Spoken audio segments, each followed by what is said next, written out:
الحمد لله نحمده ونستعينه ونستغفره ونؤمن به ونتوكل عليه ونعوذ بالله من شرور أنفسنا ومن سيئات أعمالنا من يهده الله فلا مضل له ومن يضلله فلا هادي له ونشهد أن لا إله إلا الله وحده لا شريك له ونشهد أن سيدنا ومولانا محمدا عبده ورسوله قال الله تبارك وتعالى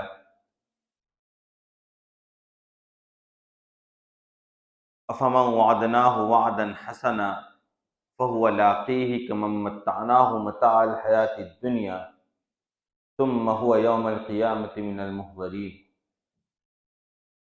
وقال النبي صلى الله عليه وسلم إن لنفسك عليك حقا وإن لعينك عليك حقا وإن لزوجك عليك حقا او كما قال رسول اللہ صلی اللہ علیہ وسلم۔ محترم مصلیان کرام، گزشتہ 2-3 جمعوں سے ہم اور آپ تھوڑے الگ قسم کے موضوع پر گفتگو کر رہے ہیں اور سن رہے ہیں، یعنی پہلے کی طرح روایات قائم نہیں ہیں کہ کوئی ایک خاص موضوع لیا گیا اس کے اوپر مہینوں بیان آپ کے سامنے ہوا، بلکہ میں نے آپ کو بتلایا تھا کہ اب چند جمعوں میں ہم لوگ مختلف موضوع پر مختلف حالات اور مناسب حالات کے اعتبار سے بات کریں گے۔ اس میں سب سے پہلے جو گفتگو کا آغاز ہوا تھا، آپ سے پہلے جو بات کہی گئی تھی آپ سے، وہ یہ کہی گئی تھی کہ آپ مسجد سے اپنے تعلق کو مضبوط کریں، آپ مسجد سے اپنے آپ کو جوڑیں، آپ مسجدوں کو اپنے سجدوں سے آباد کریں، اور خاص طور پر 5 وقتہ نماز باجماعت ادا کرنے کی کوشش ہم اور آپ کریں۔ یہ بنیادی آپ سے مطالبہ تھا کہ دیکھیے، آپ نماز تو ضرور پڑھتے ہوں گے، حسن گمان یہی ہے، لیکن نماز کو باجماعت مساجد میں ادا کرنا یہ 27 گنا زیادہ فضیلت رکھتا ہے۔ جو ثواب آپ کو آپ کے کسی نیک عمل کا 1 ملے گا، وہی ثواب مسجد میں آپ کو 27 گنا زیادہ حاصل ہوگا۔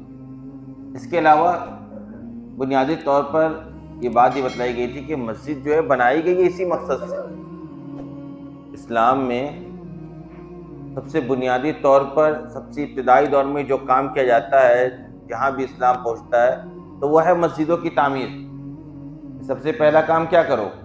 ایک علاقہ ہمارے قبضے میں آیا، فوراً اس علاقے میں پہلا کام کیا کرنا ہے؟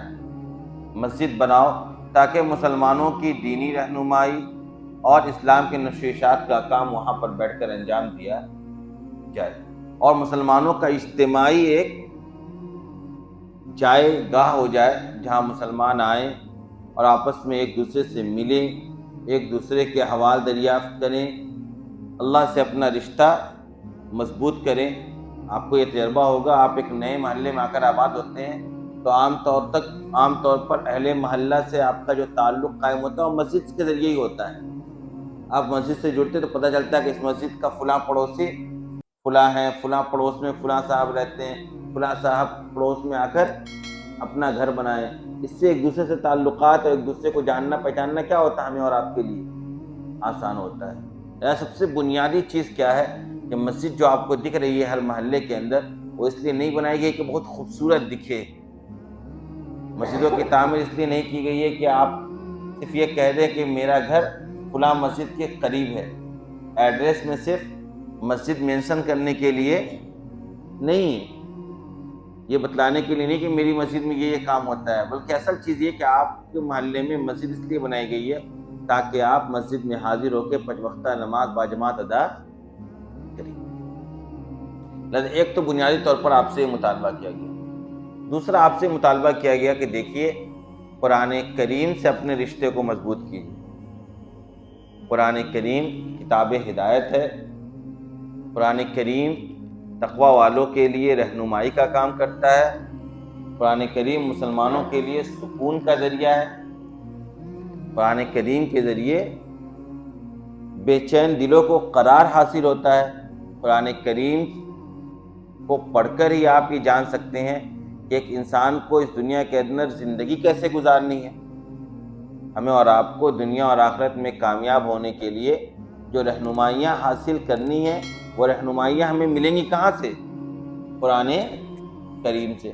اس کا تو ایک بنیادی پہلو یہ تھا کہ سب سے پہلے آپ قرآن کریم کو درست پڑھنے کی کوشش کریں، جو لفظ جہاں سے نکلتا ہے اس مخرج سے نکال کر قرآن کریم کی ادائیگی کو اپنا درست کریں۔ اسی کے ساتھ بچوں کو قرآن کریم پڑھنا سکھائیے، اسی کے ساتھ چند مخصوص صورتوں کا حافظ اپنے بچوں کو ضرور بنوائیے، کم از کم اتنی صورتیں ان کو زبانی یاد ہو کہ وہ نماز اچھی طریقے سے اپنی پڑھ سکیں، یا روزانہ معمول میں کچھ تلاوت لا سکیں۔ اس کے لیے کم از کم سورہ یاسین، سورہ ملک، سورہ واقعہ وغیرہ کا حفظ آپ کے بچے ضرور کریں۔ کوئی بڑا کام نہیں ہے، بہت مشکل بھرا کام نہیں ہے، کیسے بچے کو حفظ کرائیں سورہ یاسین یا سورہ ملک، یا 2 صفحے 3 صفحے 4 صفحے کا کھیل ہے۔ بچہ تو آج کل پوری کتاب رٹ دیتا ہے، ایگزام کا موقع ہو پوری کی پوری کتاب بچہ رٹ کر بیٹھ جاتا ہے۔ آپ تھوڑی سی توجہ دلائیں اپنے بچے کو کہ تمہیں سورہ یاسین حفظ یاد ہونی چاہیے، تمہیں سورہ نبا حفظ یاد ہونی چاہیے، سورہ واقعہ حفظ یاد ہونی چاہیے، سورہ رحمان حفظ یاد ہونی چاہیے۔ یعنی تھوڑی سی توجہ سے اپنے بچوں کو قرآن سے جوڑنے کی کوشش کی جائے۔ دوسرا پہلو قرآن کی درستگی میں ایک پہلو یہ بھی ہے کہ دیکھیے ہم میں سے اکثر لوگوں کا قرآن درست نہیں ہے۔ آپ کسی امام کو یا کسی قاری قرآن کو موبائل وغیرہ میں قرآن پڑھتے سنتے ہوں گے تو آپ کو اندازہ ہوتا ہوگا کہ ہم اس طریقے سے نہیں پڑھ پاتے ہیں۔ آواز میٹر نہیں ہے، جس طریقے سے وہ قاعدے کی رعایت سے تلاوت کر رہے ہیں ویسا ہم نہیں کر پاتے ہیں۔ قاعدے کی رعایت سے تو ہر کوئی کر سکتا ہے، ہر کوئی قاری سدیس جیسی آواز نہیں نکال سکتا ہے، لیکن قاری سدیس جن قواعد کی رعایت کر کے تلاوت کر رہے ہیں، ان قواعد کی رعایت کر کے ہم اور آپ بھی تلاوت قرآن کر سکتے ہیں۔ اس کے لیے قرآن سیکھنے کی ضرورت ہے۔ میں نے آج اپنی مسجد میں کہا فجر کے وقت کیسا کریں، آپ نماز میں آتے ہیں تو بہت سے ایسے احباب ہیں آپ کے درمیان نماز میں جن کی قرآن درست ہے، جو قرآن ٹھیک ٹھاک پڑھ لیتے ہیں۔ ویسے لوگ سے آپ ہر نماز کے بعد یا کسی ایک نماز کے بعد 5 سے 10 منٹ کا وقت لے لیجئے کہ 10 منٹ میں ایسا ہے نا کہ آج اعوذ باللہ بسم اللہ میری درست کروائیے، مشق کروا کے الحمدللہ درست کروا دیجئے، کسی دن قل واللہ احد درست کروا لیجئے، کسی دن قل اعوذ برب الفلق درست کروا لیجئے، کسی دن انا اعطینہ درست کروا لیجئے۔ یعنی معمولی وہ پڑھیں گے، آپ کو اسی طریقے سے پڑھ کے سیکھنا ہے۔ تھوڑی سی کوشش سے سارا کام ہو جائے گا، بالکل تھوڑی سی توجہ دیں گے آپ۔ فجر میں آپ 5 منٹ رک جائیں گے اور 10 منٹ رکیں گے۔ بہت سے وہ احباب جو جماعت وغیرہ میں جاتے ہیں تو وہاں پر قرآن کی درستگی کا حلقہ لگتا ہے، جن لوگوں کا وقت کافی لگا ہے ان کا قرآن درست ہے۔ اب ان کو پکڑ سکتے کہ آپ میرے ساتھی ہیں، نماز کے بعد فوراً میں نہیں جاؤں گا، 10 منٹ بیٹھوں گا کونے میں، آپ میرے ساتھ بیٹھ جائیں۔ دیکھیں یہی ماحول تھا مسجد نبوی کا، اور آج بھی ماحول ہے۔ آپ صلی اللہ علیہ وسلم کے زمانے میں یہی ماحول تھا۔ اب ہم قرآن درست کرنے کے لیے کہاں کسی مدرسے کا رخ کریں گے، کہاں کسی ادارے میں نام لکھوائیں گے؟ کچھ نہیں کرنا آپ کو۔ آپ مسجد آتے ہیں نماز پڑھنے کے لیے، 5-10 منٹ ایکسٹرا آپ دیں گے تو آپ کا قرآن درست ہو جائے گا۔ چھوٹی چھوٹی 10 صورتیں بھی آپ درست کر لیں گے، پھر آپ نماز میں پڑھیں گے تو الگ مزہ ہے، ثواب بھی بڑھ جائے گا، نماز میں اجر بھی آپ کو زیادہ ملنے لگے گا۔ یہ تو قرآن درستگی کا حلقہ لگانے کی آپ سے کیا ہے؟ درخواست ہے۔ دوسری بات، قرآن کو سمجھ کر پڑھیے۔ قرآن کو یعنی جن لوگوں کا قرآن درست ہے یا جو لوگ بہت دنوں سے بہت سالوں سے قرآن سے اپنا شغف رکھتے ہیں، ان کا قرآن سے تعلق ہے، وہ یہ کوشش کرے کہ قرآن کو ہم ترجمہ کے ساتھ پڑھ کر دیکھیں کہ قرآن آخر کیا رہا ہے، قرآن کا ہم سے مطالبہ کیا ہے، قرآن ہمیں کیا پیغام دے رہا ہے۔ یہ جانے تو ہم پوری زندگی گزر جاتی ہے قرآن کریم نے کیا کہا، قرآن کریم کیوں نازل کیا گیا تھا، قرآن کریم کے اندر ماضی کے قوموں کے واقعات کیوں بیان کیے گئے، اس کے اندر کیا عبرت کے سامان ہے، قرآن کسی خاص موقع پر کیا رہنمائی کرتا ہے، خاص حالات میں قرآن کوئی حادثے کے موقع پر قرآن کیا صبر کی تلقین کرتا ہے۔ یہ ہم اور آپ جانیں گے تب تو زندگی کے اندر ان چیزوں کا عمل آئے گا۔ لہذا اسی لیے آپ سے مطالبہ کیا گیا کہ جو لوگ قرآن سمجھ کر پڑھ سکتے ہیں ان کو ترجمہ کے ساتھ قرآن پڑھنا چاہیے، اور جہاں بات سمجھ میں نہیں آئے اس کو انڈر لائن کیجیے، اور جو سمجھنے والے ان سے پوچھ لیجیے، آپ کا امام کے پاس وقت ہے اس سے معلوم کیجیے، کوئی اور ہیں جن کو تھوڑا سا علم ہے ان سے پوچھیے کہ بھائی یہاں پر دیکھیے مجھے یہ سینٹینس سمجھ میں نہیں آ رہا ہے، اس کا کیا مطلب ہے، قرآن یہاں پر کیا کہنا چاہتا ہے۔ اس طریقے سے قرآن سے اپنی دوستی کو پڑھائیے تاکہ زندگی کے اندر انقلاب آئے، آپ سمجھیں کہ بحیثیت انسان میری زندگی کیسے گزرے گی، یہ معلوم ہوگا جب قرآن کو آپ جانیں گے اور سمجھیں۔ بہت سے لوگ پریشان حال ہیں، ہر آدمی آج کا کیا ہے، پریشان حال ہے، لیکن اس پریشانی میں اس کو کس طریقے سے پریشانیوں کا سامنا اور مقابلہ کرنا یہ اس کو پتہ نہیں ہے۔ کیوں پتہ نہیں ہے؟ کیونکہ جہاں بتایا گیا وہاں وہ کبھی جا کر دیکھا نہیں ہے، کبھی جھانکا ہی نہیں۔ میں اسی پہ شکوہ کرتا ہوں کہ ہم نے کیا سمجھ رکھا ہے کہ قرآن کریم اس لیے نازل کیا گیا کہ جب ہمارے باپ دادا کوئی مر جائے تو دوسرے دن قرآن خوانی میں کھول کر اس کو پڑھ لیا جائے اور پھر اس کو باندھ کر رکھ دیا جائے۔ اب تو پڑھنے کا ہی معمول ختم، کرائے پر کچھ بچوں کو لے آئیے، وہ بھی کچھ پیسوں کی لالچ میں چلے آئیں گے، اور قرآن خوانی کروا کر جلیبی بانٹ کر پوڑیاں اور کلیجیاں کھلا کر ان کو گھر بھیج دیجیے۔ انہوں نے کیا پڑھا نہیں پڑھا نہ آپ کو پتہ نہ ان کو پتہ۔ اگر ان پڑھنے والے بچوں کا آپ ہاتھ پکڑ لیجیے اور کہہ دیجیے گا کیا پڑھ رہے ہو، پڑھ کے بتاؤ، تو اس کا پسینہ چھوٹنے لگے گا۔ وہ بچہ مدرسے میں نورانی قاعدہ پڑھتا ہے، ابھی الف با تا سا پڑھ رہا ہوتا، کچھ نہیں آتا ہے، وہ آ گیا ہے آپ کے باپ دادا کی بخشش کروانے کے لیے بیٹھ گیا ہے رسالے ثواب کے لیے۔ یہ ہو رہا ہے کھیل اور تماشا۔ یعنی یہ ہماری محرومی ہے کہ خود سے پڑھنے کی اوقات نہیں رہی ہماری قرآن کریم۔ ہمارے والد گزر جائیں، والدہ گزر جائیں، رشتہ دار گزر جائیں، ان کے لیے چند آیات پڑھ کر رسالے ثواب صحیح طریقے سے ہمارے پاس کرنے کی صلاحیت نہیں ہے، اس سے زیادہ افسوس کیا ہو سکتا ہے؟ اب دیکھیے نماز جنازہ کا کیا معاملہ ہے، کتنے لوگ جانتے ہیں جنازے کا طریقہ؟ اب وہاں پہ کھڑا ہو کے امام پوری تقریر کر رہا ہوتا ہے ہر جنازے میں کہ ایسے ایسے کرنا ہے، پہلی تکبیر میں یہ ہوگا، دوسری کیوں بتا رہا وہ؟ کیونکہ ہمارا آپ کو پتہ نہیں ہے۔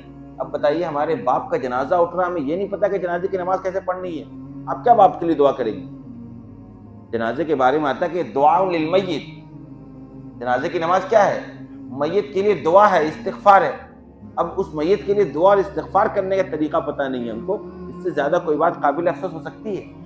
یعنی کم از کم بنیادی چیزوں کو تو ہم لوگ جانیں، اس کے لیے قرآن سے رشتہ جوڑنا ہوگا۔ ہمیں نماز پڑھنا ہے، روزہ رکھنا ہے، اس کے مسائل سے واقف ہو، تلاوت قرآن کرنا ہے، نماز جنازہ آئے، کسی کا جنازہ ہو جائے تو اس کا تجہیز و تکفین کا طریقہ ہے، غسل دینے کا طریقہ، یہ ساری چیزیں تو جان سکتے ہیں ہم اور آپ، کبھی بھی جان سکتے ہیں۔ عمر کے کسی بھی مرحلے میں ان چیزوں سے ہم اور آپ واقف ہو سکتے ہیں۔ بہت معمولی تھوڑی سی توجہ، ایک ہفتے کا اگر آپ کیمپ لگوا دیں نا اس مسجد میں کہ ہمیں بنیادی معلومات حاصل کرنی، اور ایک ہفتہ آپ وقت لگا دیں، ایک ہفتے میں آپ سیکھ لیں گے۔ اگر ایک سنڈے آپ کے مسجد میں کیمپ لگ جائے کہ آج ہم لوگ جنازے کی پوری انتقال ہونے کے بعد سے لے کے اس کو قبر میں ڈالنے تک اس میت کے ساتھ کیا کیا کرنا اور کیسے کیسے کرنا ہے، یہ سیکھنا ہے، تو ایک سنڈے میں آپ سیکھ لیں گے، صرف ایک سنڈے کافی۔ لیکن اصل چیز ہے فکر پیدا ہونا، فکری توجہ نہیں ہوتی۔ میں کہہ رہا ہوں متوجہ کرنا چاہ رہا ہوں میں آپ کو، کیا اپنا رخ پھیریے کہ میری زندگی کس طرف جا رہی ہے، مجھے کس طرف متوجہ ہونا چاہیے۔ تو دوسری بات قرآن کریم سے تعلق جوڑنے کا۔ تیسری بات بنیادی طور پر جب آپ قرآن سے جڑیں گے آپ کو اسلام سے قربت حاصل ہوگی۔ مقصد یہ کہ آپ کو اسلام سے قریب کیا جائے، آپ صرف نام کے مسلمان باقی نہ رہیں بلکہ آپ کے کردار کے اندر، آپ کے اخلاق کے اندر، آپ کے اعمال کے اندر، آپ کی روزمرہ زندگی کے اندر اسلام جھلکے اور نظر آئے۔ یہ اصل مقصد ہے کہ آپ اسلام کے رنگ میں رنگ جائیں۔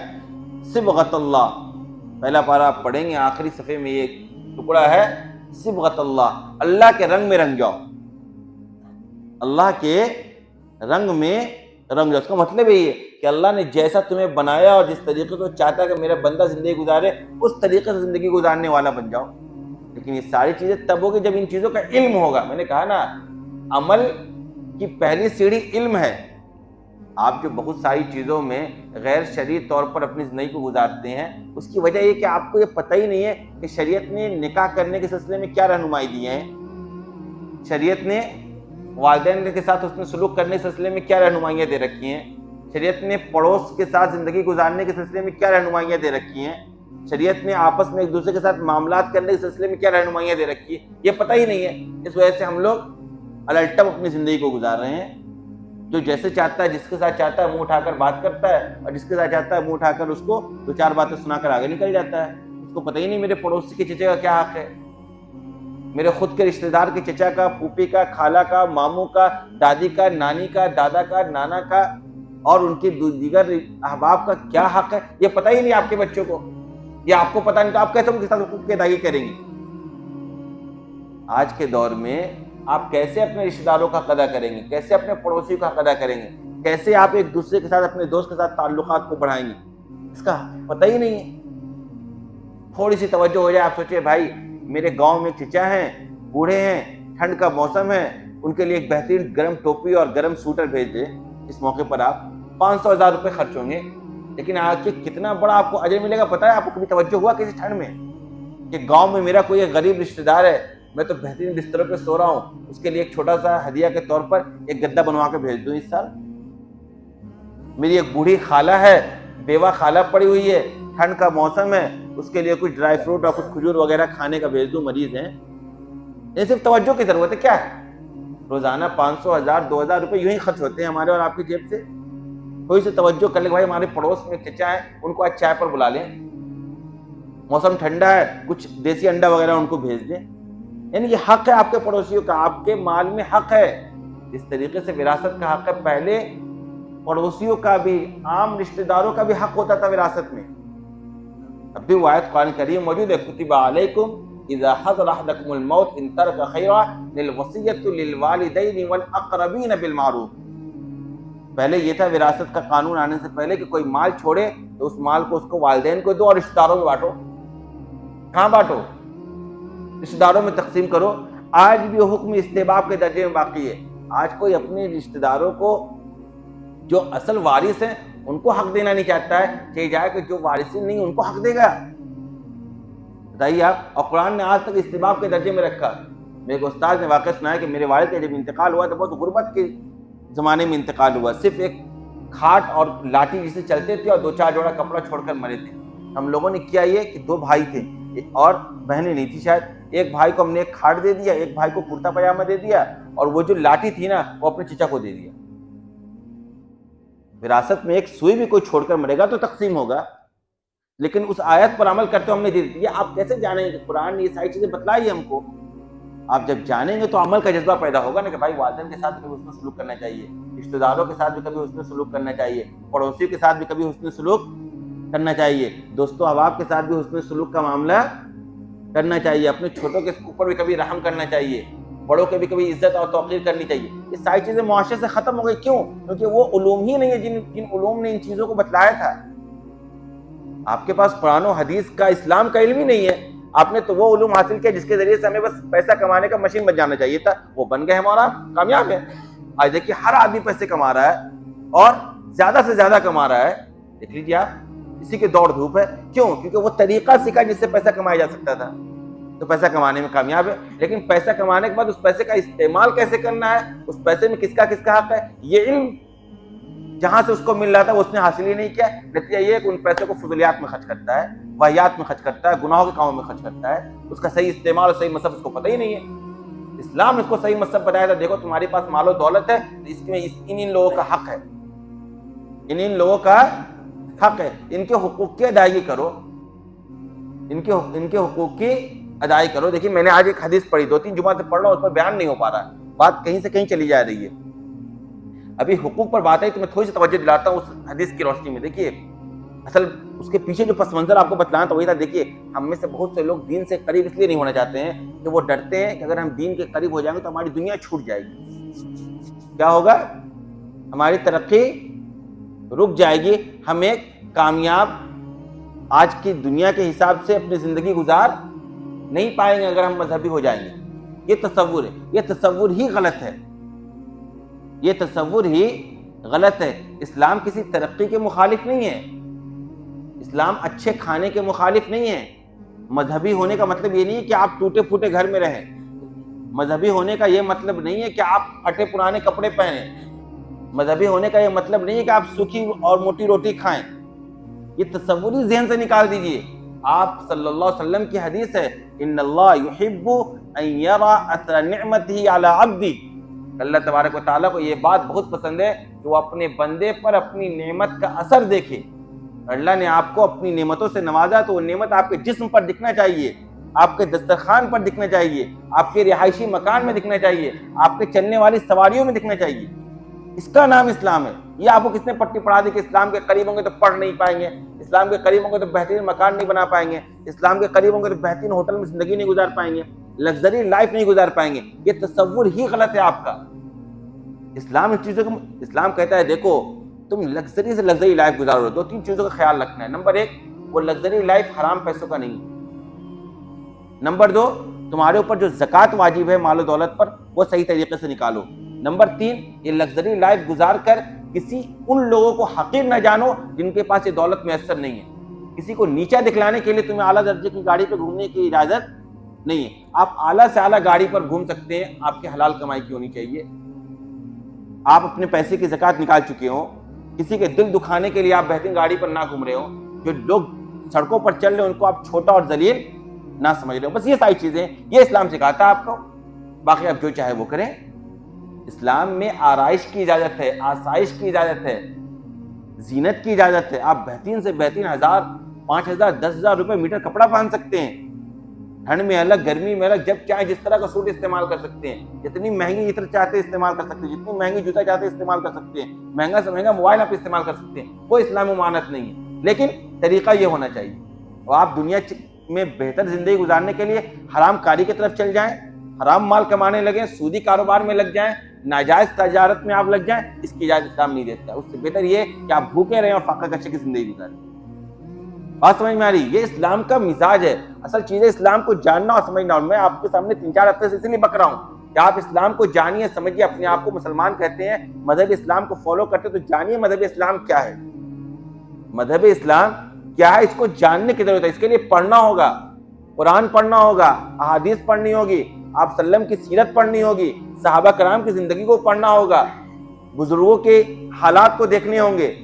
یہ ساری چیز جب آپ دیکھیں گے، جانیں گے، پڑھیں گے، تب آپ کو سمجھ میں آئے کہ زندگی کیسے گزارنی چاہیے، اسلام کس چیز کا نام ہے، ہماری زندگی میں کیا کیا کمیاں ہیں۔ کمیوں کا ادراک تب ہوگا جب آپ ان چیزوں کو جانیں گے، ورنہ آپ سمجھیں کہ میں تو اچھی زندگی گزار رہا ہوں، میں جو سوچتا ہوں وہ کر رہا ہوں تو بہتر ہے۔ حالانکہ نہیں، اسلام خواہشات کو پوری کرنے کا نام، آپ کے دل میں جو اچھا ہے وہ کرنے کا نام، سماج جو اچھا کہے اس کے کرنے کا نام نہیں ہے۔ اسلام نام یہ کہ ہر چیز کو پرکھا جائے گا کہ یہ آپ صلی اللہ علیہ وسلم کی زندگی میں پر اترتا ہے یا نہیں اترتا ہے، قرآن کے مزاج کے مطابق یہ معاملہ ہے یا نہیں ہے، صحابہ کی زندگی میں یہ چیز دکھتی ہے یا نہیں دکھتی۔ یہ ہے معیار کسی بھی چیز کے صحیح یا غلط ہونے کے۔ اب دیکھیے میں ایک واقعہ سنا رہا ہوں آپ کو اس حدیث کی روشنی میں۔ عبداللہ ابن عمرو رضی اللہ تعالیٰ عنہ ایک صحابی رسول ہیں، عمرو ابن عاص رضی اللہ تعالیٰ عنہ کے بیٹے ہیں۔ ان کا واقعہ ہے کہ ان کا نکاح ان کے والد نے ایک اچھی خاتون سے کر دی، جو خاتون شریف بھی تھی، نیک بھی تھی اور مشہور خاتون تھی۔ نکاح ہو گیا۔ میں کو بتا رہا ہوں اسلام کیا، اس کو سمجھیے۔ نکاح ہونے کے بعد ہوتا یہ ہے کہ عمرو ابن عاص رضی اللہ تعالیٰ عنہ ہمیشہ اپنی بہو پر نظر رکھتے ہیں کہ میری بہو کے کیا حالات ہیں، وہ عبداللہ ابن عمرو کے نکاح میں آنے کے بعد خوش ہیں کیا، خوش ہیں کہ نہیں ہیں، اس کا وہ ہمیشہ دھیان رکھتے تھے۔ تو ایک مرتبہ ہوا یہ کہ انہوں نے پوچھ لیا اپنی بہو سے کہ یہ بتاؤ کہ عبداللہ ابن عمرو کے نکاح میں آنے کے بعد تم نے ان کو کیسا پایا، وہ کیسے انسان ہے؟ تو ان کی بیوی نے کہا کہ عبداللہ ابن عمرو بہت نیک آدمی ہے، بہت پرہیزگار آدمی ہیں، اور اتنے پرہیزگار ہیں کہ ہمیشہ دن بھر روزہ رکھتے ہیں اور رات بھر عبادت کرتے ہیں، اور ان کا اتنا اشتغال ہے عبادت سے کہ انہیں ہمارے بستر پر آنے کی فرصت بھی نہیں۔ یعنی انہوں نے تعریف بھی کی اور ضمناً شکایت بھی کر دی کہ بہت زیادہ دیندار ہیں، ہمیشہ دین کے مقام میں لگے رہتے ہیں، اور اتنا لگے رہتے ہیں، رات بھر عبادت میں لگے رہتے ہیں، نمازوں میں کھڑے رہتے ہیں، دن بھر روزہ رکھتے ہیں، کہ میرے پاس آنے کی، میری طرف توجہ دینے کی ان کے پاس فرصت بھی نہیں۔ عبداللہ ابن عمرو رضی اللہ تعالیٰ عنہ کو عمرو ابن عاص رضی اللہ تعالیٰ عنہ نے بلایا اپنے بیٹے کو اور ان کو سمجھایا، بولا دیکھو تمہاری بیوی کا بھی تمہارے اوپر کیا ہے، حق ہے، تم ان کو بھی وقت دیا کرو، یہ کہہ دیتے ہیں۔ لیکن عبداللہ ابن عمرو رضی اللہ تعالیٰ عنہ پر اس زمانے میں ایک غلبہ حال کی کیفیت طاری تھی، اور اس زمانے میں صحابہ کرام پر یہی کیفیت طاری تھی۔ یعنی اکثر صحابی یہ سوچتے تھے کہ میں اپنی زندگی کا ہر لمحہ کیسے ان اعمال میں گزاروں جن سے میری آخرت بن جائے۔ کیوں؟ کیونکہ یہ لوگ آپ صلی اللہ علیہ وسلم کی مجلس میں بیٹھا کرتے تھے، وہاں بیٹھنے کے بعد ان کی دلی کیفیت تبدیل ہو جاتی تھی۔ دنیا سے بے رغبتی پیدا ہوتی تھی، آخرت کے لوگ قریب ہوتے تھے، تو انہوں نے اپنے والد کی بات پر توجہ نہیں دی اور اپنی زندگی اسی نہج پر وہ گزارتے رہے۔ عمرو بن عاص رضی اللہ تعالیٰ عنہ یہ شکایت لے کر اپنے بیٹے کا آپ صلی اللہ علیہ وسلم کی خدمت میں حاضر ہو جاتے ہیں اور جا کر پورا قصہ سنا دیتے کہ دیکھیے میں نے اس کا نکاح کیا، اس کی بیوی کبھی شکایت تو نہیں کرتی ہے، لیکن میں نے پوچھا تو انہوں نے یہ بات بتلائی اور میں نے عبداللہ ابن عمرو کو سمجھایا بھی، لیکن ان کی زندگی میں بہت زیادہ تبدیلی آئی۔ آپ صلی اللہ علیہ وسلم خود تشریف لے کر جاتے ہیں، کہاں؟ عبداللہ ابن عمرو کے گھر، اور جا کر آپ کہتے ہیں کہ عبداللہ ابن عمرو تمہارے بارے میں یہ بات سنا ہوں، ایسا کرو کہ تمہارے لیے یہ بات کافی نہیں ہے کہ تم مہینے میں صرف 3 دن روزہ رکھو، یعنی ایام 20 میں 13، 14، 15 تاریخ کو روزہ رکھو، میرا بھی معمول ہے، تو ایسا کرو کہ تم 3 دن کا روزہ رکھو، باقی دن افطار کرو، ہر دن روزہ رکھنا تمہارے لیے مناسب نہیں۔ عبداللہ ابن عمرو نے کہا کہ یا رسول اللہ اتنی کمی مت کیجیے، کچھ اور بڑھا دیجیے۔ تو آپ صلی اللہ علیہ وسلم نے کہا 5، تو کہا نہیں اور زیادہ۔ تو آپ صلی اللہ علیہ وسلم نے کہا 11 دن روزہ رکھ لو مہینے میں، کہا نہیں اور زیادہ۔ تو اس موقع پر آپ نے فرمایا کہ دیکھو لا صوم علی صوم داؤد، لا صوم فوق علی صوم داؤد، کہ کوئی روزہ داؤد علیہ السلام کے روزے سے بڑھ کر نہیں، یعنی داؤد السلام کا روزہ یہ تھا کہ وہ 1 دن روزہ رکھتے تھے، 1 دن افطار کرتے تھے۔ داؤد علیہ السلام اپنی زندگی میں 1 دن روزہ رکھتے تھے اور 1 دن افطار کرتے، مطلب کیا ہوا کہ مہینے میں 15 دن روزے رہتے تھے، 15 دن افطار کرتے تھے۔ کہا دیکھو اگر تمہیں کرنا ہی ہے تو یہ کر سکتے ہو، اس سے زیادہ کہ تمہیں مہینے پر روزے رکھنے کی اجازت نہیں دیا جاتا۔ حضرت عبداللہ ابن عمرو رضی اللہ تعالیٰ عنہ آپ صلی اللہ علیہ وسلم سے معاہدہ کر لیتے کہ ٹھیک ہے میں بھی اس طریقے سے اپنی زندگی کو گزاروں، اور اس موقع پر آپ نے ان کو جو جملہ کہا وہ دیکھیے قابل تعریف ہے، وہی اصل قابل توجہ۔ آپ نے فرمایا سنو ان یا عبداللہ ان لعینک علیک حقا وان لنفسک علیک حقا وان لزوجک علیک حقا، کہ دیکھو تمہاری آنکھوں کا بھی تم پر حق ہے، تمہاری جان کا بھی تم پر حق ہے، تمہاری بیوی کا بھی تم پر حق ہے، اور دوسری آیت میں فرمایا وَإِنَّ لِزَوْجِكَ عَلَيْكَ حَقًّا، تمہارے مہمان کا بھی تم پر حق ہے۔ مطلب یہ کہ جان جو اللہ نے تمہیں دی یہ امانت ہے، اس کا بھی کچھ حق ہے۔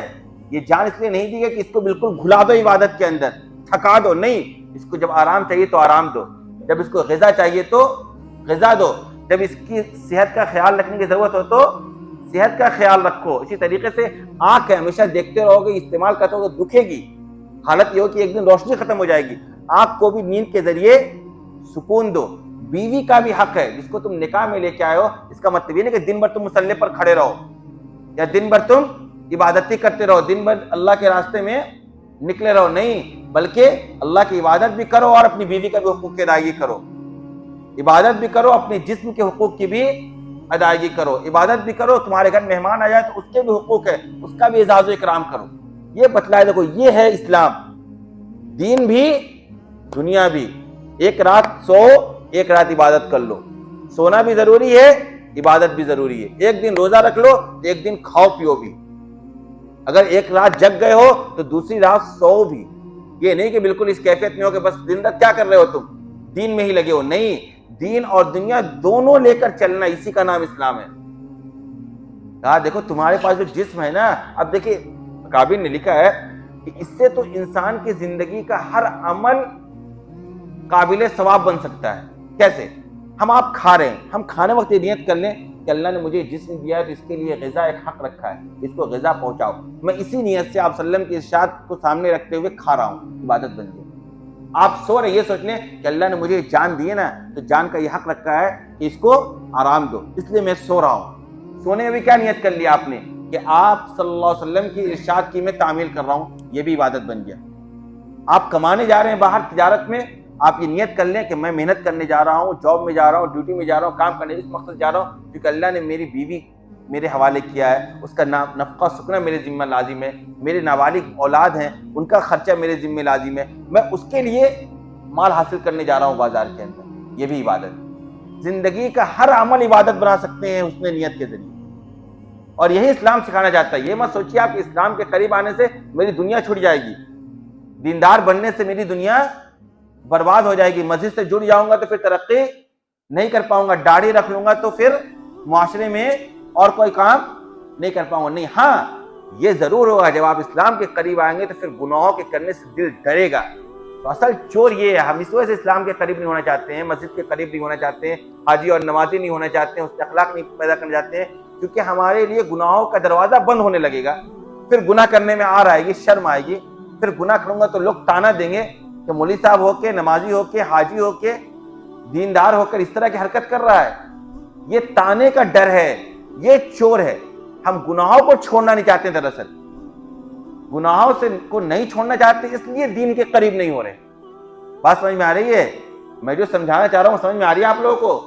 اسلام کے قریب آئیے, اسلام کو پڑھیے, اسلام کو سمجھیے, تب اسلام کے مطابق زندگی گزرے گا. جب اسلام کے مطابق زندگی گزرے گی تو آپ کے مسائل حل ہونے لگیں گے. تمام معاشرتی اور سماجی مسائل کا حل ہے اسلام کے قریب آنا. اللہ تبارک و تعالیٰ ہم سب کو ان سب باتوں پر عمل کرنے کی توفیق عطا فرمائے. واخر دعوانا